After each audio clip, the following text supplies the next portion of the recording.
Guys, welcome back to our channel easy learning. मेरा नाम है गीतांजलि और आज हम लोग शुरू करेंगे फंक्शन का ही और थोड़ा सा आगे पढ़ेंगे फंक्शंस के बारे में।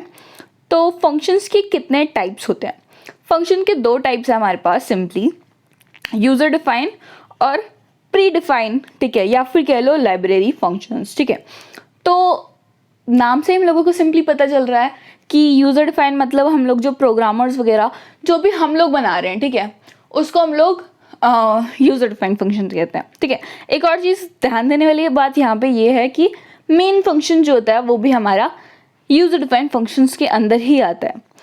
पॉसिबली आपकी बुक के अंदर कुछ और भी लिखा हो तो वो चीज़ भी पढ़ लेना, आप थोड़ा सा लाइक रीडिंग ना करते रहो, जैसे आपके कोर्स के हिसाब से आप थोड़ा सा इसको एडजस्ट कर सको, ठीक है।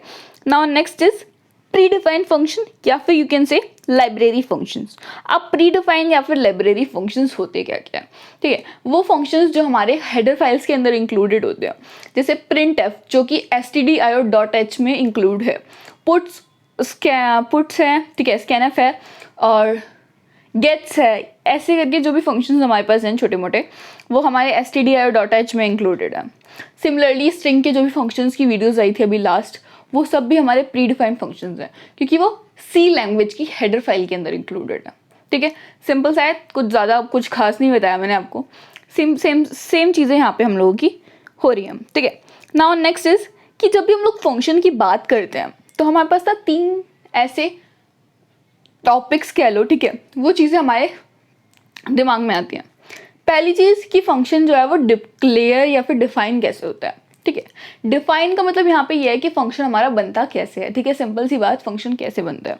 तो जैसे हम लोग मेन बनाते हैं ना, सिंपली वैसा ही है ये कुछ, लेकिन अगर हमें मेन से या फिर जिस भी फंक्शन के अंदर हमारा ये वाला फंक्शन जो है वो बुलाया जा रहा है, ठीक है, वो वाले फंक्शन के अंदर से हम लोग कुछ ऐसा भी तो हो सकता है, जैसे लेट्स से कि मैंने मेन के अंदर से ए और बी को यूजर से लिया मेन के अंदर, ठीक है।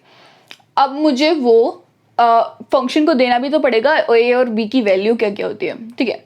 अब ए और बी की जो भी वैल्यू होगी वो ये वाले ए और बी में कॉपी हो जाएगी।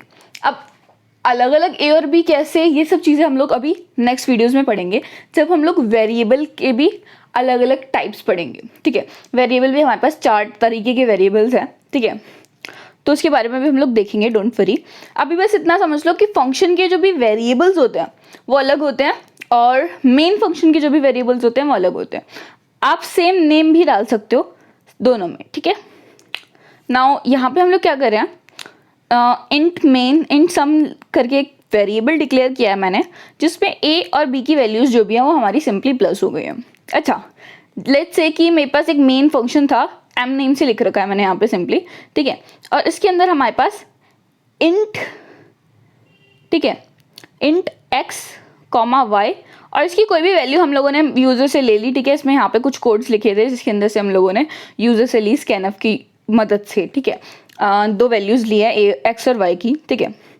नाउ अब हम लोग कॉल कर रहे हैं सम इंट एक्स वाई, जेड भी कर देती हूँ मैं, ठीक है। अब Z is equals to some की ये वाला फंक्शन हम लोगों ने डायरेक्टली बुला लिया है। कैसे बुलाते हैं वो हम लोग आगे पढ़ेंगे, ठीक है, कैसे बुलाते हैं ये मैं बताऊंगी आपको। और ये जो वैल्यूज़ है ना यहाँ पे पैरामीटर्स, इसके अंदर मैंने क्या डाला है, एक्स और Y.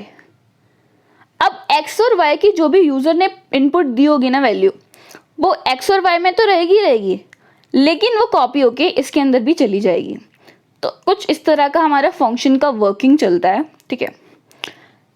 Now next is last में हम लोग रिटर्न कर देते हैं जब एक्स कोई भी वैल्यू हम लोग जब रिटर्न कर रहे हैं वो हमने यहाँ पे z is equals to call किया था ना, तो z इज इक्वल्स टू जब हमने कॉल किया ये कुछ देगा तो यहाँ पे देगा, यहाँ पे जैसे देगा, और जो कंपाइलर है हमारा वो पढ़ेगा कि z इज इक्वल्स टू जो भी रिप्लाई आया है, तो रिप्लाई क्या आया होगा, जो भी हम लोगों का वैल्यू होगी, लेट्स से 3 यूज़र ने दिया था x को और 4 जो दिया था वो y को दिया था, तो यहाँ पे कॉपी हुई थी, a की वैल्यू 3, b की वैल्यू 4, और वो रिप्लाई करके हम लोगों को देगी 7, सम की वैल्यू आई थी हमारे पास 7 और वो हम यहाँ पे हम लोगों को दे देगी, ठीक है। कुछ इस तरह का चलेगा ये। Now next is declaration. जैसे हम लोग डिक्लेयर प्लस इनिशियलाइज करते हैं ना, वैसा हमारा कुछ है डेफिनेशन, ठीक है। यहाँ पे डिक्लेरेशन क्या है, सिंपली हम लोग जैसे इंट एक्स वाई कर देते हैं लेकिन वैल्यू नहीं बता रहे होते इज इक्वल्स टू करके, तो वैसा कुछ है ये, ठीक है।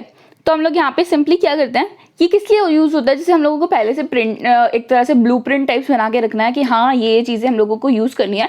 इसको मैं जब डिफाइन करूँगा ना वो मैं बिल्कुल एंड में कर दूंगा मेन के बाद, ठीक है, आराम से।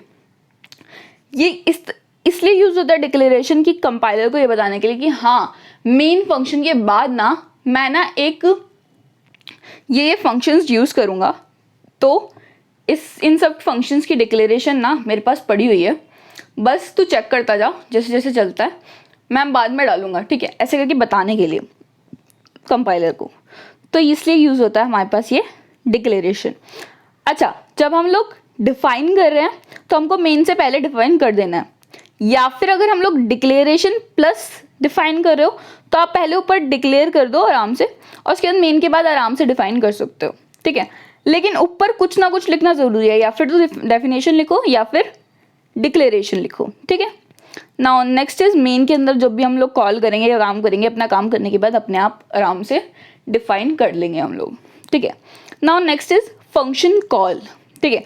फंक्शन कॉल क्या होती है, जब हम लोग, मैंने आपको z इज इक्वल्स टू कुछ करके बताया था ना, वो ही है यहाँ पे भी। यहाँ पे कैसे कॉल हो रहा है, आप ये फंक्शन देख पा रहे हो जो बड़ा हो रहा है अभी, तो वहाँ पे ना सम ब्रैकेट में कुछ इनपुट्स दे रखी है, सिंपली इस तरह से हम लोग फंक्शन को कॉल कर सकते हैं। कैसे यार, सिंपली स्कैनफ जैसे कॉल करते हैं, जैसे हम लोग गेट्स पुट्स ये सब कॉल करते हैं ना, वैसे ये भी कॉल हो रहा है सिंपली, ठीक है। कुछ बहुत ज़्यादा स्पेशल चीज़ नहीं बताई इसमें मैंने। तो आज के लिए गाइस इतना ही। आज को अगर आपको मेरी वीडियोस पसंद आ रही हैं तो प्लीज़ लाइक शेयर और सब्सक्राइब कर दो यार।